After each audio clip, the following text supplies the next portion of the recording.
movimento renascentista, ele influenciou também para a Reforma Protestante. Então, a Reforma Protestante é um movimento, né, que ocorreu no século XVI e que teve vários fatores, né, que contribuíram para essa reforma. Um dos principais fatores foi a crítica aos sacerdotes. Então, eles criticavam a má conduta do clero católico, o despreparo dos sacerdotes e os abusos, né, contra a fé. Eles criticavam, por exemplo, o comércio de artigos religiosos. Por quê? Porque membros da igreja vendiam coisas sem valor como se fossem espinhos da coroa de Cristo, pedaço da cruz em que Jesus morreu, palhas da sua manjedoura, panos do manto sagrado e etc. Outra crítica que eles faziam era a venda de indulgências. O que é indulgências? É a compra, a venda do perdão dos pecados. Então, eles vendiam esse perdão, né? Concedido em troca de doações feitas à igreja. Ou seja, eles vendiam o perdão dos pecados em troca de doações que os fiéis faziam à igreja. Outro fator, né, que contribuiu para o movimento reformista foi a ética e o lucro, né? O catolicismo, ele desaprovava, de certo modo, aqueles que buscavam lucros exagerados no comércio ou que emprestavam dinheiro cobrando juros altos, a usura. Então, a Igreja Católica, ela seguia uma doutrina que recomendava a prática do preço justo. Essas ideias incomodavam muitos comerciantes que desejavam expandir seus negócios e aumentar seus lucros. Outro fator foi os estados nacionais. A sede da Igreja Católica era em Roma. De lá, o Papa dirigia a igreja e se apresentava como o líder universal da cristandade. A própria palavra católico significa universal. Porém, no século XVI, vários governantes locais, reis, né, procuraram fortalecer seu poder político, conquistando mais independência em relação à igreja.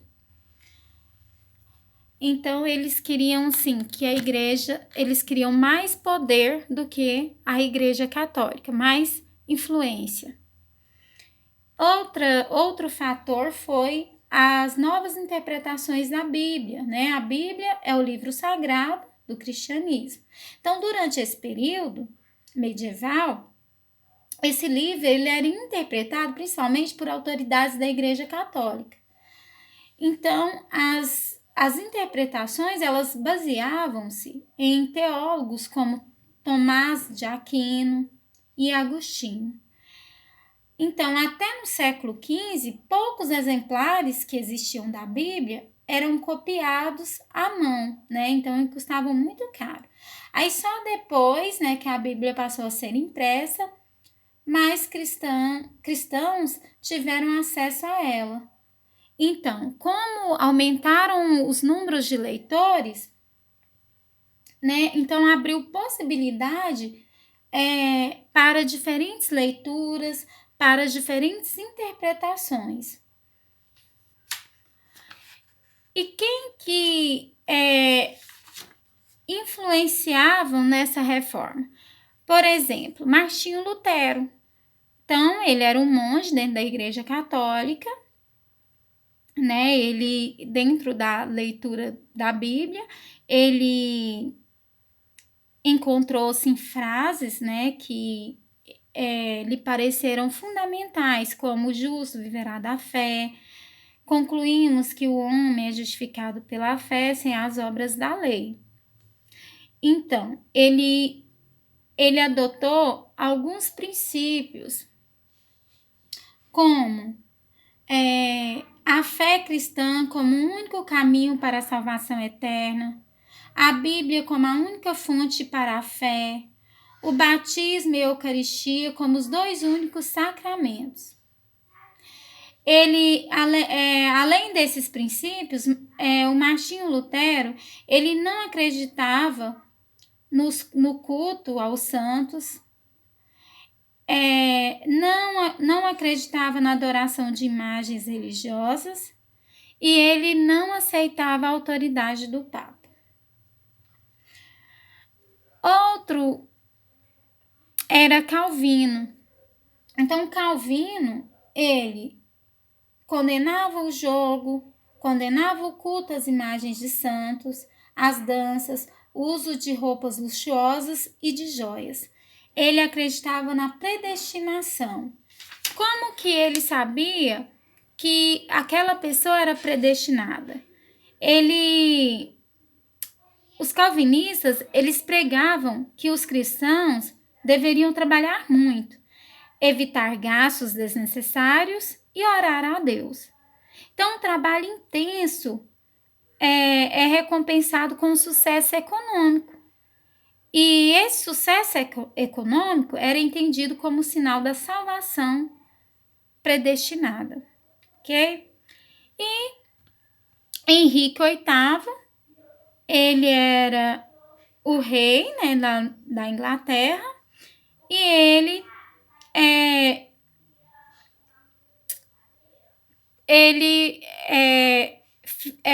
conseguiu, né, fazer uma reforma dentro da Inglaterra, uma reforma religiosa, e dessa reforma religiosa surgiu então a Igreja Anglicana.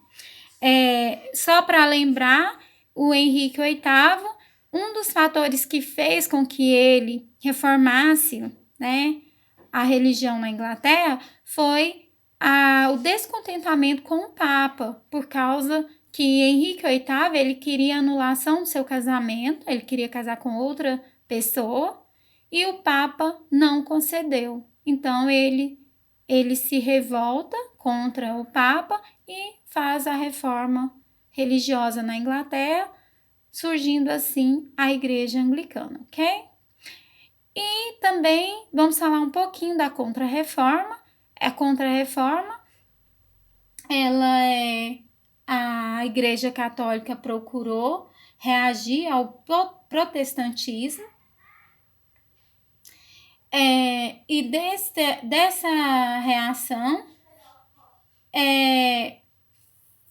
vai haver várias transformações no catolicismo. Então, a primeira é que o Concílio de Trento, né? Então, no ano de 1545, o Papa Paulo III, ele convoca um concílio reunido na cidade de Trento. Então, ele convoca os membros do concílio para que eles discutam, né, pontos básicos da doutrina católica. O que eles discutiram nesse Concílio de Trento?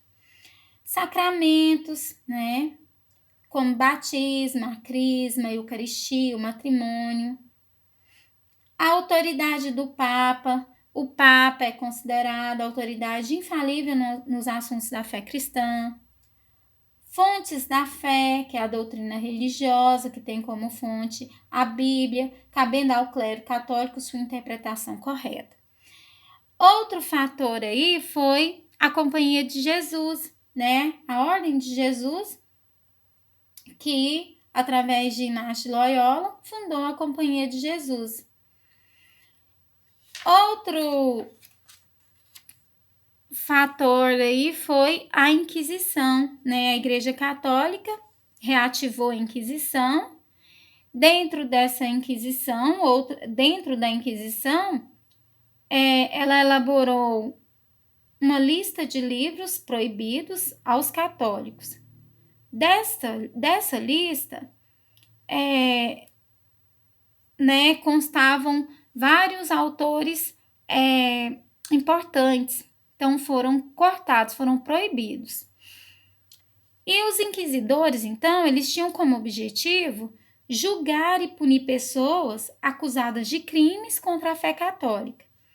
Para isso, eles receberam do Papa autorização para utilizar até mesmo a tortura como forma de obter a confissão dos acusados. Então, pessoal, essa é uma revisão, né? Só para vocês lembrarem mesmo do conteúdo. Não esqueçam de enviar as atividades no dia certo e para o meu e-mail institucional. Tenham um bom dia e muito obrigada.